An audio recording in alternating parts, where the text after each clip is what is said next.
कभी कभी जीवन हमें ऐसे मोड़ पर ले आता है जहां हमें अपने कर्मों का हिसाब देना पड़ता है, और तब एक छोटा सा अनुभव, एक सरल सी मुलाकात हमारी पूरी जिंदगी को बदल सकती है। आज की साखी भी कुछ ऐसी ही है, जिसमें एक निर्दयी डाकू, जिसे समाज ने त्याग दिया था, अचानक से अपने जीवन के सबसे बड़े सत्य से रूबरू होता है। वो डाकू जो अब तक केवल लूटपाट और अत्याचार में लिप्त था, कैसे एक संत जी की शरण में जाकर उसका जीवन पूरी तरह से बदल गया। उसके जीवन की दिशा ही बदल गई। वो डाकू से एक साधु बन गया। आइए जानते हैं इस अनोखी और प्रेरणादायक साखी को विस्तार से। तो चलिए बिना देर की शुरुआत करते हैं। बहुत समय पहले एक ऐसा डाकू था जो अपने क्रूर और निर्दयी कर्मों के लिए जाना जाता था। उसका जीवन बस लूटपाट और हत्याओं में ही बीतता था। एक बार उसने एक गांव में भयंकर लूट की और भारी मात्रा में धन लेकर भाग निकला। वो अपने घोड़े पर सवार होकर जंगलों के रास्ते से गुजर रहा था। अचानक उसका घोड़ा ठोकर खाकर गिर गया और डाकू जमीन पे गिर पड़ा। गिरने से उसकी टांग बुरी तरह से घायल हो गई और वह उठने में असमर्थ हो गया। डाकू ने इधर उधर नजर घुमाकर देखा और उसे पास में ही एक साधु की कुटिया नजर आई। अपने घाव की तीव्र पीड़ा से बेहाल उसने सोचा कि किसी तरह वहां पहुंचकर अपनी जान बचाई जाए, लेकिन अपनी चोरी का धन उसने जमीन में ही गाड़ दिया ताकि उसे कोई खोज ना सके। डाकू किसी तरह संत की कुटिया तक पहुंचा और दरवाजा खटखटाया। संत जी जो उस समय रात का भोजन करने बैठे थे, उन्होंने आवाज दी कि जो भी हो भीतर आ जाओ।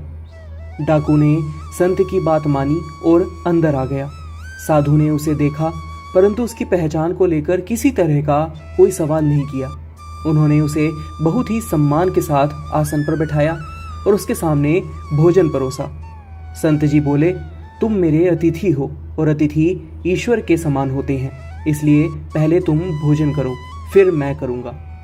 डाकू जो आज तक हमेशा दूसरों से डर और नफरत के ही भाव देखता आया था, साधु की इस उदारता और सम्मान से अचंभित था।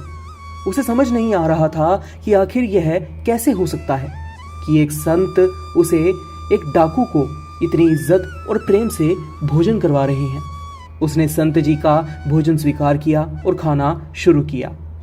भोजन के बाद संत जी ने उसके लिए एक चटाई बिछाई और कहा, तुम्हारी स्थिति देखकर लगता है कि तुम चल नहीं पाओगे, यहीं विश्राम कर लो, रात बाहर मत बिताओ। डाकू की चोट देखकर संत जी को चिंता हुई और उन्होंने तुरंत कुछ औषधीय पत्तों का लेप बनाकर उसके घाव पर लगा दिया। उसके घाव की मरहम पट्टी की। संत जी ने उसे चटाई पर लिटा दिया। संत द्वारा की गई इस सेवा और करुणा ने डाकू के हृदय को झकझोर कर रख दिया। उसने संत जी से कहा कि हे संत महापुरुष, आप इतने शांत, संतुष्ट और उदार कैसे हैं? क्या आपको कभी धन या सांसारिक चीजों की लालसा नहीं होती? संत जी ने शांत स्वभाव से उत्तर दिया कि धन तो नश्वर है और जो चीज नष्ट हो जाए उसके लिए लालसा करना अपने ही विनाश को बुलावा देना है। हमें लालसा करनी चाहिए, लेकिन उस अविनाशी परमात्मा की जो अनादि है और अनंत है। संसार के सुख संपत्ति सिर्फ और सिर्फ ब्रह्म है और असली सुख ईश्वर में है। संत जी की ये बातें डाकू के दिल में गहराई तक उतर गई। उसे अपने अब तक के जीवन पर शर्म आने लगी। उसने सोचा कि वह जिसने जीवन भर सिर्फ अन्याय, हिंसा और पाप किए हैं, उसे कभी शांति नहीं मिली, और आज एक साधारण संत की करुणा ने उसे ऐसी शांति दे दी जो उसने कभी महसूस नहीं की थी। डाकू का हृदय परिवर्तन हो गया। उसने संत के चरणों में गिरकर अपने सारे अपराधों के लिए क्षमा मांगी और अपनी सच्चाई बता दी। उसने संत जी से कहा कि हे संत महापुरुष, मैं आपके सामने लज्जित हूँ। मैंने जीवन भर पाप किए हैं, लेकिन आपकी दया और करुणा ने मुझे सिखाया कि सच्ची शांति केवल अच्छे कर्मों और ईश्वर की आराधना में है। आज से मैं अपने सारे बुरे कर्म छोड़ता हूँ और एक नेक इंसान बनने का प्रण लेता हूँ।